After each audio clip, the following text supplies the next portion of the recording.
Bonsoir et bienvenue chers téléspectateurs de la 2STV, ravi de vous retrouver encore une fois ci seen émission La Ligue chez vous. La Ligue chez vous tey ñu dégtal ko un match spécial, le match du titre devant épouser l'équipe du Jaraaf qui reçoit ici au niveau du stade municipal de Ngor l'équipe de TFC. TFC leader avec 7 points de différence. Aujourd'hui le Jaraaf deuxième doit gagner pour essayer d'avoir vraiment de l'espoir au titre et Teungueth veut aussi creuser l'écart pour remporter le championnat. Voici l'ambiance qui prouve actuellement ici au niveau du stade municipal de Ngor dans ce match important pour TFC mais aussi important pour le Jaraaf de Dakar. Le Jaraaf de Dakar avec son mercato triple XL et Teungueth qui a fait un très bon mercato veut aussi remporter ce championnat parce que les ambitions de l'équipe rufisquoise sont des ambitions africaines et pourquoi pas aussi l'équipe du Jaraaf n'essaie pas de remporter le championnat parce que Malick Daf c'est l'un de ses objectifs si on regarde le mercato du côté de l'équipe du Jaraaf. Voici le stade archi plein. Une rivalité sur les tribunes, c'est dans cette émission La Ligue chez vous et vous aurez vraiment les coulisses de ce match, les interventions après à la pause et le résumé de cette rencontre.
DK on the track, boy.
DK on the track, boy. Le Jaraaf qui mène par 1-0, but marqué par Souleymane Cissé à la 20e minute, un but important pour l'équipe. L'équipe qui mène. À la pause, nous avons pris des réactions. Nous avons des réactions, que ce soit du côté de Jaraaf, mais aussi du côté de TFC, par rapport au match, par rapport aux résultats, mais aussi par rapport aux objectifs des clubs.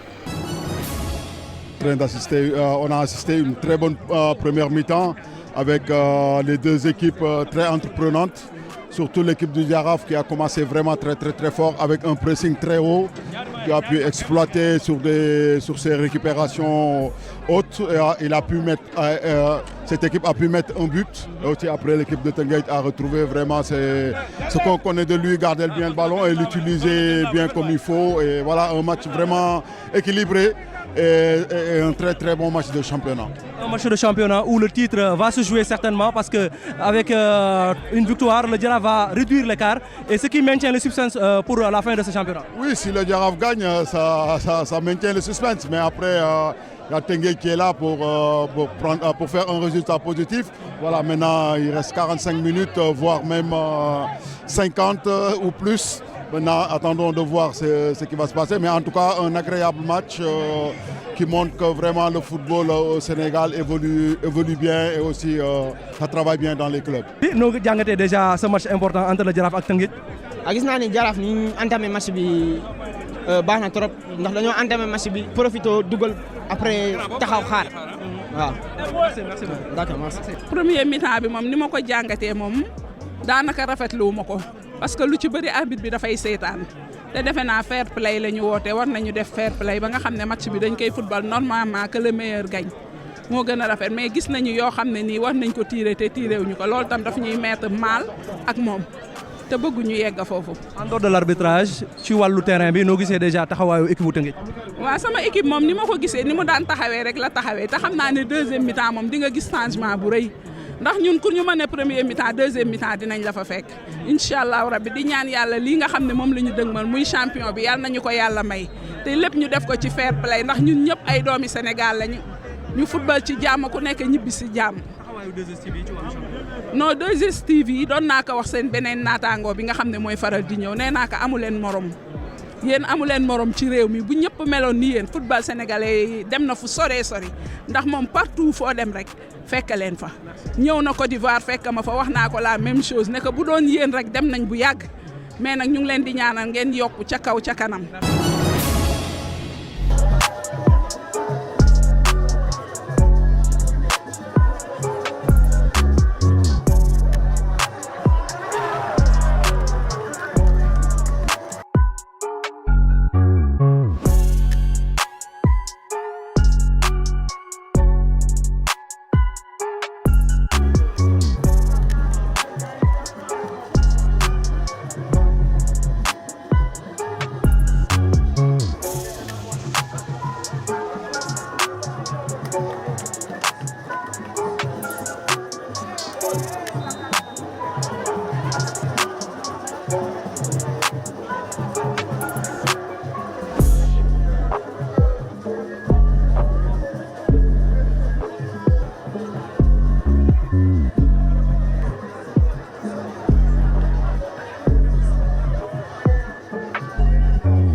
DK on the track, boy.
Félicitations au Jaraaf.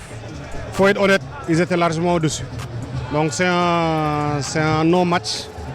Je pense que l'enjeu a tué le jeu. C'est nos jeunes. La moyenne d'âge, c'est qui le plus âgé? Ndiaga Koita, 24-25 ans. Faut rien enlever au mérite du Jaraaf. Ils étaient largement supérieurs. Et nit bu la mënee gagner, il faut le féliciter. On ne peut pas gagner toutes les équipes. Maintenant, il faut que les jeunes ils apprennent qu'à un moment, da ngay càng mën nga dem Afrique wala feneen mu gën a metti. Félicitations au Jaraaf qui a été largement meilleur aujourd'hui. ñëpp xam nañu que objectif TFC c'est des objectifs sur le plan africain loolu nag day jaar ci championnat déjà 4 points de différence naka ngeen di dégmalee lii des ci championnat bi. Il nous reste 2 matchs à la maison, 2 matchs extérieurs. Il nous reste la Coupe du Sénégal. C'est loin d'être fini. Justement, on me dit que Guédiawaye a perdu ou quelque chose. Toutes les équipes se valent dans ce championnat. Mais c'est que c'est à eux d'être forts mentalement et de ne pas se comporter comme des bougnafés des fois. Mais félicitations honnêtement au Jaraaf.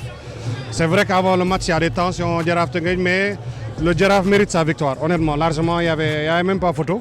Donc félicitations au Jaraaf, ils méritent leur victoire. Beaucoup de tension, mais on a vu la réaction du président qui a calmé les ardeurs. Loolu aussi rôle bi nga xamante ne bu am solo bu ñu gis.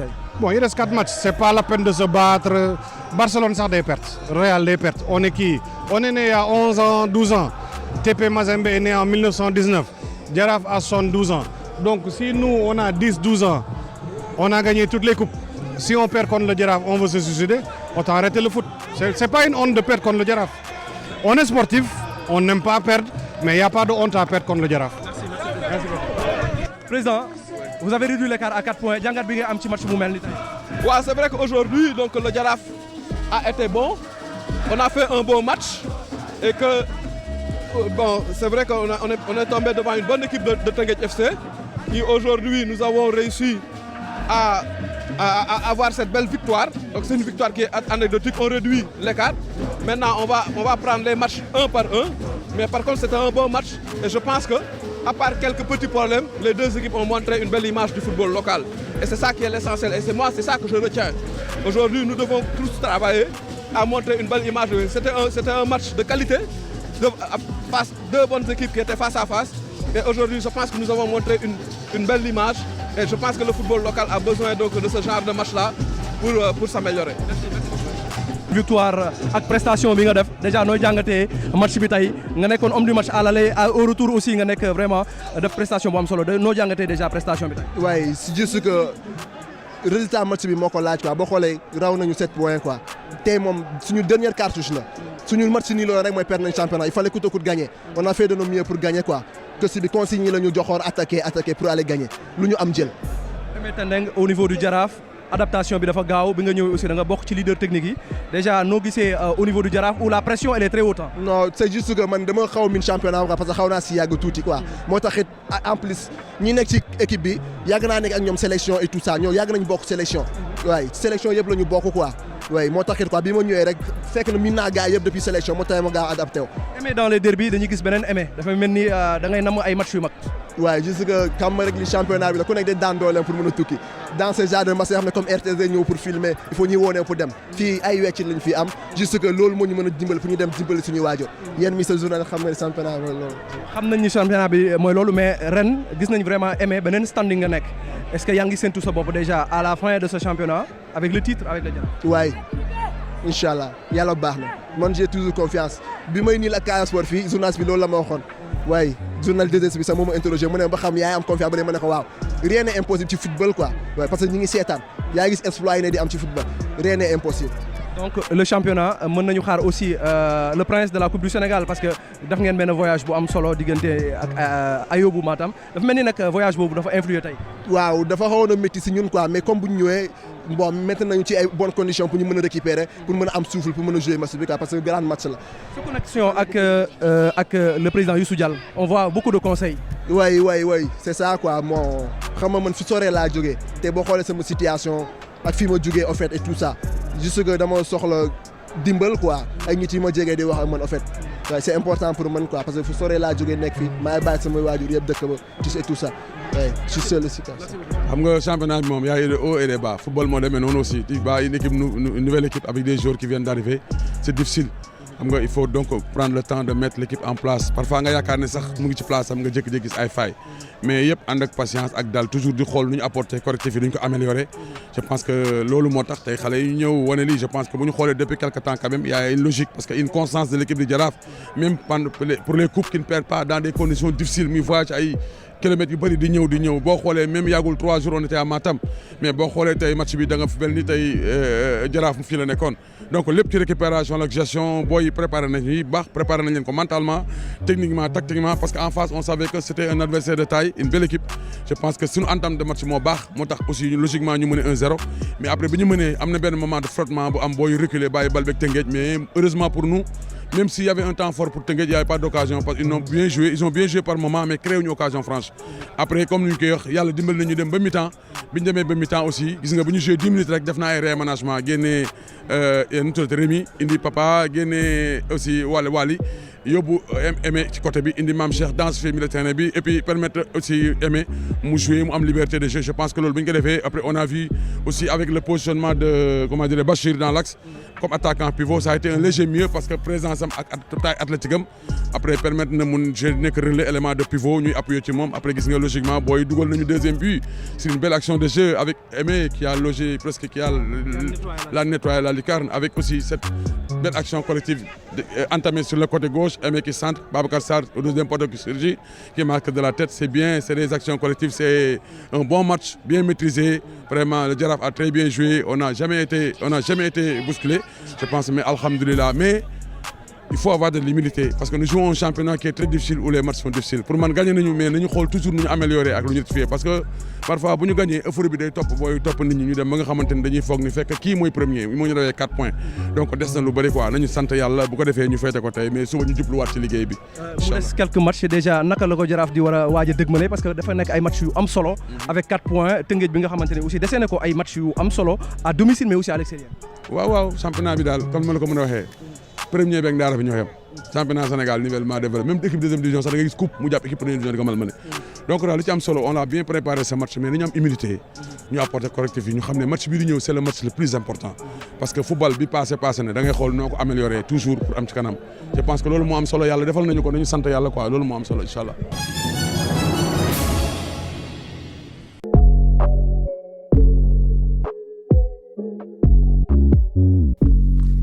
La fenêtre de la 22e journée de la Ligue 1 s'est ouverte le samedi avec 2 matchs. Les académiciens des SICAP ont étrié la Linguère de Saint-Louis par 4-0.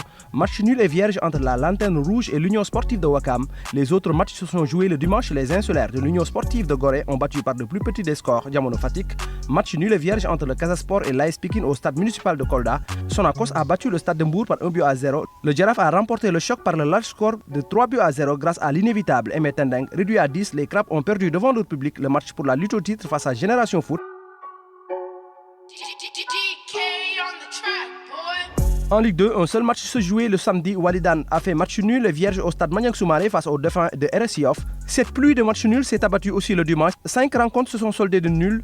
2 buts partout dans le duel du bas du tableau entre Thiès FC et Demba Diop. ASC HLM a tenu en échec Agel au stade Ngalandou Diouf. Nul et vierge dans les matchs NGB AS Douane, Keur Madior Azak Ndiambour et le leader Oslo a été tenu en échec par Seneps Excellence. Les étudiants du Dakar University Club ont fait la bonne opération en battant Amitié FC par 1-0.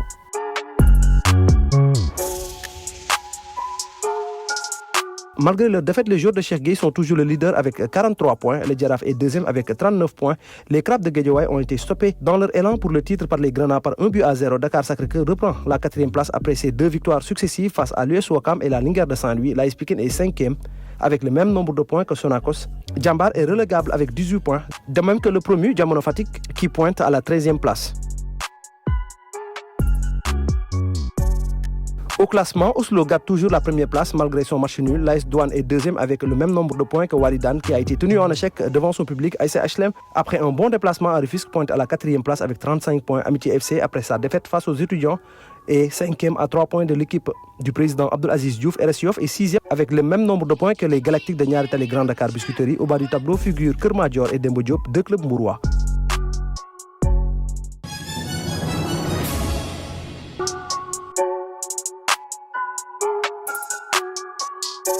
Le Jaraaf de Dakar perd sur tapis vert son match contre le Stade de Mbour. La commission de discipline de la Ligue sénégalaise de football professionnel reproche au club médinois d'avoir doté frauduleusement une licence amateur au joueur Babacar Sarr. Pour rappel, le milieu offensif s'est engagé avec les Verts de la Médina en provenance de l'AS Pikine.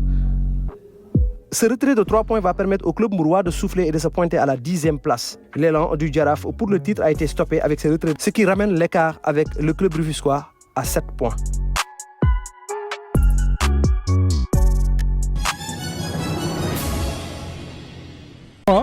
Ibrahima Sori nga nekk joueur Jambar à un moment gisoon nañ la Godzep déjà lan moo war a retour bi. ay détails la rek ay détails xam nga lu nekk day am ci football destin la rek topp ko yaa am gën a xam après liggéeyaat rek pour delluwaat incha allah. lan moo tax nga ñëw déjà c'est rupture de contrat la wala lan la. rupture de contrat la waaw. ay motifs yu sew la rek. affaire ay conflits yu ndaw la rek après. gis nañu affaire ñoom lu ñu waxoon arrangé wu ñu après ci lañu résilier contrat bi xam ne moo gën ci man quoi waaw loolu. nga ñëw fekk ci équipe bi nga xamante ne mooy Jambar di lutter pour le maintien déjà situation bi noo ko jàngatee. situation bi métti na ndax daaw ñëpp gis nañ ni équipe Jambar bi mi yoon ci course bi pour remporter championnat bi mais ren gis nañ ni dañoo recruter ay joueurs yu bëri yoo xam ne ci biti lañ jógee defuñu seen formation Jambar léegi pour kii bi am naka sa affinité bi am pour loolu mu am day métti moo tax moo waral lii nii yëpp mais man su ma teeloon dellu si nii parce que depuis janvier la résilié sama contrat après ma toog fa ba ay mars si laa soog a dellu si nga xaar ma ñëw jàppale sama kër nga xam ne ñoom ma jàppale depuis bi ma amee 12 ans ma ne du ma leen seetaan ñuy wàcc quoi loolu moo tax ma dellu si ñëw football si équipe bi. beneen mbir aussi déplacement au match à l'extérieur Stade Lat Dior est-ce que aussi impacté wul ci résultat wu Jambar. waaw bien sûr impacté na ko kay ndax ñun syndicate bi lañ tàmmoon di football te ñun dañuy entraîner si syndicate dem football si gazon loolu tam day xaw a am changement tuuti ci rythme match bi ak booy li ñu tàmm syndicate bi loolu la. donc mën nañu vraiment xaar le maintien de Jambar dans la première division. waaw incha allah dinañ maintenir incha allah.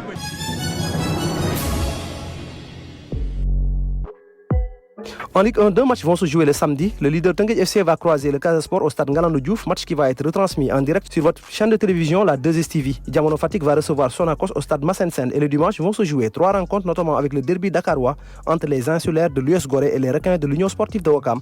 Battus par 4-0 au stade municipal de Ngor, les Samba Linguère vont recevoir Jambar de Saly. Battus par Génération Foot lors de la 22e journée, les joueurs de Pape Ansou Diadhiou vont recevoir encore Dakar Sacré-Cœur au stade Amadou Barry. Les 2 rencontres qui referment cette 23e journée vont se jouer le lundi. Le Stade de Mbour va recevoir le Jaraaf de Dakar et Génération Foot va croiser le fer avec l'AS Pikine.